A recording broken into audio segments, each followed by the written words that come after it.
Hare Krishna, everyone. Welcome back to our ongoing series on the glories of our most beloved Sri Vrindavan Dham. Nama Om Vishnu Padaya Krishna Pashtaya Bhutale Srimati Bhaktivedanta Swaminiti Namane Namaste Saraswati Deve Gauravani Pacharane Nivishesha Shunyavadi Pashtata Dishatarane. All glories to Srila Prabhupada. So we are continuing with our mini-series on Stimulation for Ecstatic Love, and this will be part 33. In this lecture, we will continue discussing Krishna's ornaments. Actually, it's by the mercy of Guru, Shastra, and Sadhu that we have such information about the Lord. Vaishnava scholars say that there are three categories of acharyas who describe Krishna's pastimes in detail to the fallen souls of this world. The first type is called Shruti Angi, which means one who hears the pastimes from previous acharyas and then describes them in detail. The second type is called Dhyana Angi, which means the acharya who, by the mercy of the Lord, sees Krishna's pastimes in meditation. In Vrindavan, it's said about such acharyas, Jo Dekyo Si Likyo, Jo Dekyo So Likyo, which means whatever they saw, they wrote. I like that. Whatever they saw, they wrote. The third and topmost class of these acharyas are called Leela Angi, which means those who participate in the pastimes of the divine couple and who can thus describe them in detail. It should be noted that there's no discrimination amongst any of these categories of acharyas because, after all, they're all revealing detailed pastimes of the Lord, which helps to stimulate our love for Him. So continuing with our discussions on Krishna's ornaments, we'll begin with his lotus feet, which is most appropriate. So the first ornament on Krishna's feet is kunkuma, which many devotees know is a saffron reddish powder made from the filaments of flowers. One result of this colorful powder on Krishna's feet is described in Srimad Bhagavatam. I found it 5.17.1, where it states, having washed the lotus feet of the Lord, which are covered with reddish powder, the water of the Ganges acquired a very beautiful pink color. Hare Krishna. The second ornament decorating the lotus feet of the Lord is Nupura, N-U-P-U-R-A. Nupura. Srila Prabhupada translates Nupura as anklet or sometimes as leglet. Anklet or sometimes as leglet. And regarding Nupura, it's said in Srimad Bhagavatam 4.8.49, Lasat Kanchana Nupuram. His lotus feet are decorated with golden ankle bells. Srimad Bhagavatam 10.44.29 says that both Krishna and Balaram wear ankle bells that ruta nuporo, which means make a sweet jingling sound. Now, according to Vaishnava poets, the nupuras of Lord Krishna are decorated with the Padma rugged gem, decorated with this Padma rugged gem. Now, when I read that, I didn't know what's a Padma rugged gem. So I researched and found out that the Padma rugged gem is a reddish ruby. A reddish ruby. Now, many more such ornaments are described by Srila Rupa Goswami in his Bhakti Rasamrita Sindhu. In particular, in 2.1.360, he lists them as follows, a number of them. He lists a wonderful golden girdle belt Krishna wears, an incomparable crown of peacock feathers, earrings studded with wonderful diamonds, a necklace of spotless white pearls, pristine armlets, golden bracelets, a beautiful moon-shaped necklace, a beautiful finger ring, and, I like this part, anklets filled with sweetness. Rupa Goswami is so poetic. Anklets filled with sweetness. And he writes in the very next verse, 2.1.361, Kushumari kritam chedam vanya manda nam iritam datto kliptam tilakam patrabanga latadikam. Beautiful Sanskrit. When these same ornaments are made using flowers, then they are known as vanya mandana, forest decorations. In other words, if you don't have the ornaments, in the forest, the cowherd boys or the gopis, they can make the same ornaments out of flowers, vanya mandana. And Rupa Goswami continues, he says, colors made using natural minerals and decorations made using such colors are also known as vanya mandana. Some transcendental details. So the next ornament is Krishna's golden girdle belt. His girdle belt. It's known as Kanchi, K-A-N-C-I, Kanchi. Srimad Bhagavatam 3:28-16 says, Kanchi guno lashak cho rim. It means his loins and hips are encircled by a golden girdle belt. And in the Srimad Bhagavatam 3:28-24, Kapila Muni says, Vartam mana kanchi kalapa pari rambi nitamba bimbam. The yogi should contemplate Krishna's rounded hips, which are encircled by a girdle that rests on the exquisite yellow silk cloth that extends down to his ankles. Kapila Muni. And yet again, Srimad Bhagavatam 4:8-49 describes that his kanchi, his golden girdle belt, is also decorated with bells. We get some further into the girdle, it's decorated with bells. Kanchi kalapa paryashnam lasat kanchana nupuram. The Lord is decorated with small golden bells around his waist. Again, this is very useful information for pujaris who are in charge of making Krishna's clothes and ornaments. Now, I also read, it's just kind of a side note, I read in Srimad Bhagavatam 8:18-2 that Lord Vamanadev, he's also depicted as wearing a similar golden girdle belt. Just some extra details there. Now, we're moving up from the lotus feet to the waist and now to Krishna's head. There are actually many different ornaments that decorate this portion of Krishna's body. His beautiful head, his face, his hair, etc. Of course, one such ornament is a mukut, meaning many devotees know, a crown, which actually comes in a variety of different shapes and forms. One mukut that Krishna wears is in the shape of a banyan leaf, or sometimes it's described as a betel leaf, which bends slightly towards his left side. A crown shaped like that. It turns a little bit. It's slightly bending toward his left side. And I found a great poet and Goswami of the Radharaman temple, his name was Gunamanjari Goswami, wrote in his book, which they still use in the Radharaman temple, his book is called Radharaman Padmanjari. Radharaman Padmanjari. He wrote that book in 1884, and he describes this particular mukut, that this mukut of Krishna tilts towards the left in the direction of Srimati Radharani's lotus feet because of his extreme love for her. Wow. Yes, information from the Radharaman temple. One time Srila Prabhupada instructed some of his disciples that to understand deity worship, they should observe the worship of Radharaman in the Radharaman temple in Vrindavan. Now, why did Prabhupada give that particular instruction? Well, one reason we can understand, Srila Prabhupada was well aware of the standard at the Radharaman temple while he was staying in Vrindavan for a number of years, preparing to go to the West. Each morning, he would first take darshan of Radha Damodar in the Radha Damodar temple, and then after performing Madhukari, means Srila Prabhupada would beg door to door for some foodstuffs, he would go for darshan at the Radharaman temple.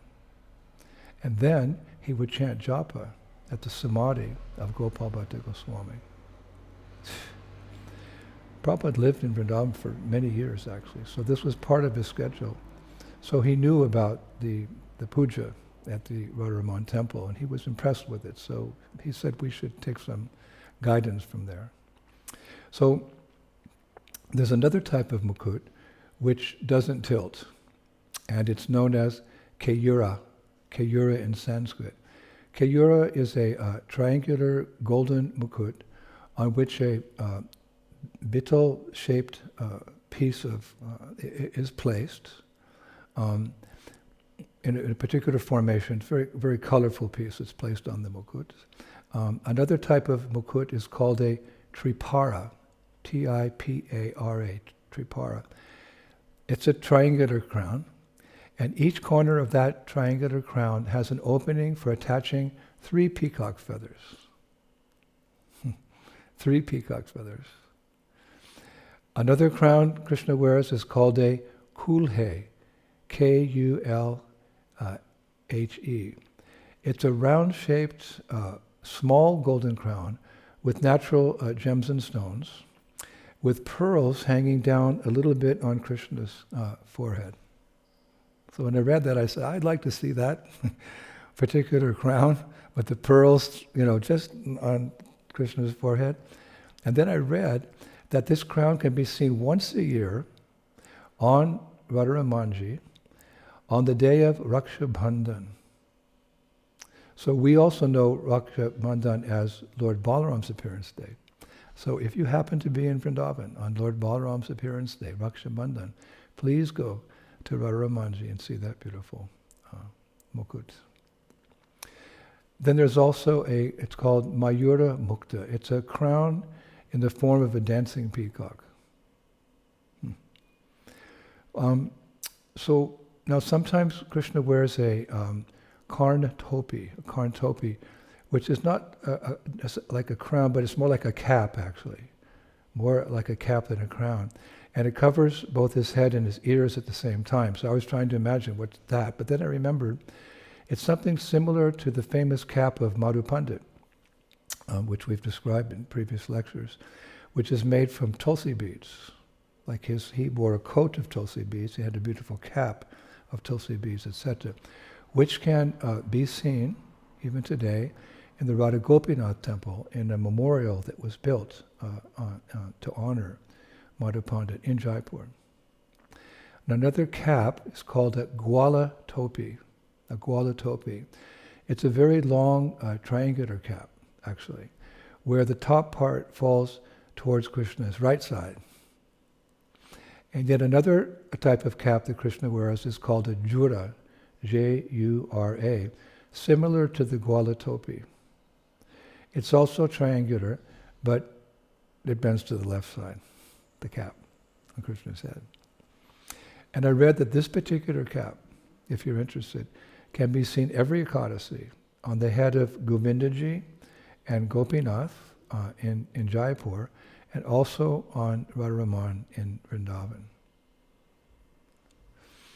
Now, another ornament, not a crown or a cap, but another ornament that Krishna wears on his head is called sarpench or sirpench. And this sarpench is an ornament that's actually attached to Krishna's turban, because he also wears turbans. And this particular ornament's very, very beautiful. I read in great detail about it, but basically it's embedded with rubies, emeralds, sapphires, and sometimes pearls. You can see that on many of the Vrindavan deities, actually. What we're discussing is also worn, this discussion on other deities around Vrindavan as well. Now, another ornament that Krishna uses, it's known as a avali, A-V-A-L-I, and that translates as a pearl mala. And it's actually like a hair braid, which is used to tie up Krishna's hair on top of his head. And on top of that, there can be placed many types of feathers, it's instructed. Yes, it's instructed. Let's talk a little bit about feathers then. The feathers. So one of the types of feathers that Krishna wears, of course, is his famous peacock feather, which is known as Jod, J-O-D. Now, if he wears a single peacock feather, it is known as Sikhi Punchi. Sikhi Punchi. And if there are 3 peacock feathers together on his head, it's known as Tuitye Jod, or 3 Jods. Then there are 5 peacock feathers together, and then it's known as Pancham Jod, and 5 Jods. And if there are 7 peacock feathers together, it's known as Saptami Jod, or 7 Jods, 7 feathers. It's nice how Krishna wears forest feathers because he lives in the forest of Vrindavan. Another type of feather that Krishna wears, not only as a deity, but when he's, in his pastimes 5,000 years ago, we're describing that as well, are the feathers of a white peacock, a golden peacock, and let me remember, a black peacock. He wears those feathers, white peacock, golden peacock, and black peacock. But I was reading that, unfortunately, the feathers of the golden peacock, well, there's no more golden peacocks in Vrindavan, so he doesn't wear those anymore, unfortunately. Further research revealed that Krishna wears feathers from a surkhab bird. I couldn't find out what a surkhab bird is, but he wears feathers from a surkhab bird. He wears feathers from parrots, and Krishna also wears feathers from swans.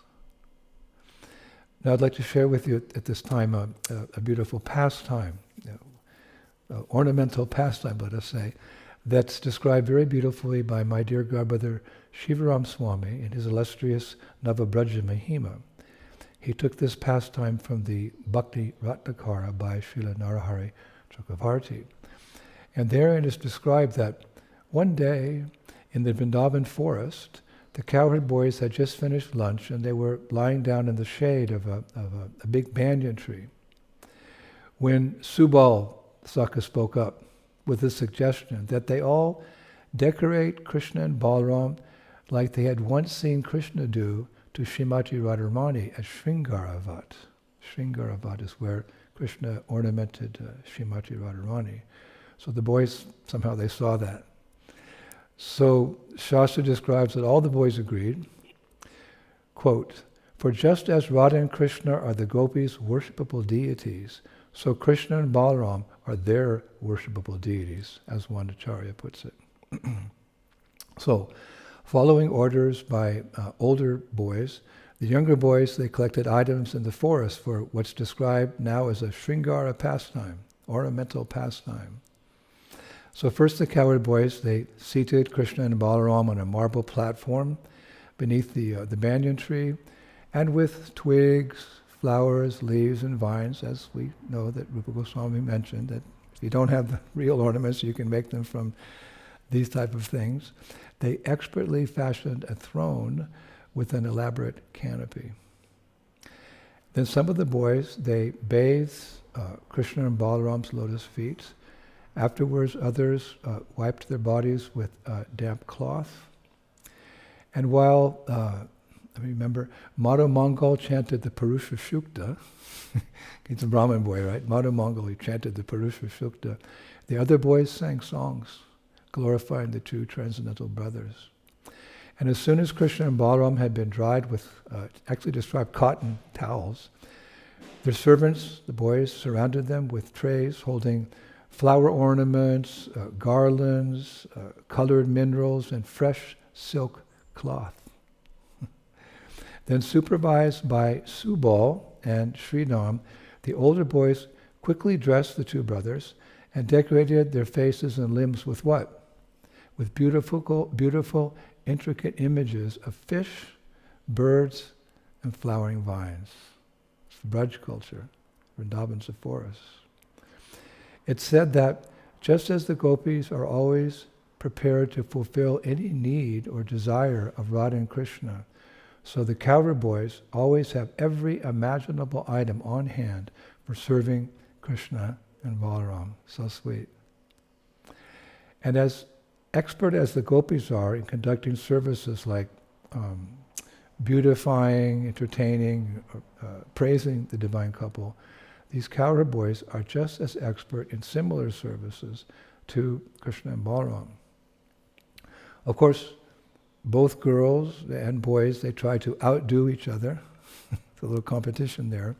But in Braj, their transcendental competition never produces envy, it's written. Only admiration for the other party's service. And I remember hearing Prabhupada once said, that is the Vaikuntha way. So nice pastime, ornamental pastime. So I'd like to finish today with a very beautiful poem written by a new Brajbasi poet I discovered. His name was Chatur Bhuja Das, and he was born in 1597 in the village of Jamunavata in Greater Vrindavan. He writes so beautifully, "Oh my dear friend, look at this Sri Krishna, the one who lifts Sri Giriraj mountain, and who is the connoisseur of fine devotional moods. Every moment of every day, his appearance is new and fresh. This ever-changing new beauty is impossible for any poet to describe. His adornments and garments are always new and of variegated colors. Every limb is an ocean of loveliness which captivates millions of cupids. The waves of beauty that arise in that ocean steal away the mind of the whole universe." The poet Chatur Bhuja Das thus says, "Drink the nectar of the form of my Lord, Shri Giridhari. Base your entire life on that nectar and remain always in his shelter." Our obeisances to that Vaishnava poet. Hare Krishna Prabhus, that's the lecture for today, second lecture on Krishna's ornaments. I hope that it stimulates you somehow in your attraction for the divine couple, either Radha and Krishna, Krishna Balarama, anything in Vrindavan, wonderful Braj. And we'll be back again next Friday. I think we can have another lecture on Krishna's ornaments. Let's see. Again, we're pretty busy here up on the Baltic Sea coast with a festival every day for the public. So I'll try my best. And thank you very much. Glories to Srila Prabhupada. Shri Shri Gauranitai ki, Shri Shri Krishna Balaram ki, Shri Shri Radharama Sundar ki, Vrindavaneshwari Shrimati Radharani ki, Maya Purnam ki, Shri Shri Gauranitai ki, Shri Krishna Sankirtanya ki, Nitai Gaur Pimanandi, Jai Jai Sri Sri Radhe Shyam. Glories to Prabhupada. Hare Bol.